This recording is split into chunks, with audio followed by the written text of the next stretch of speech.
హాయిని మరిచిపోదు మనసు. ఒదిగి ఉండి నీ వాకిటిలో బదులు కోరి నే నిలుచున్నా. దారి తెలియని చీకటిలో వెలుగు చూసి కాదంటానా.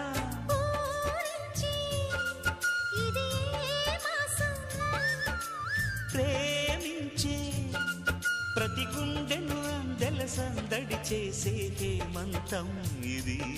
మన సొంతం అయినది. కిలకిల నవ్వే కోయిల కోసం వచ్చింది మధుమాసం.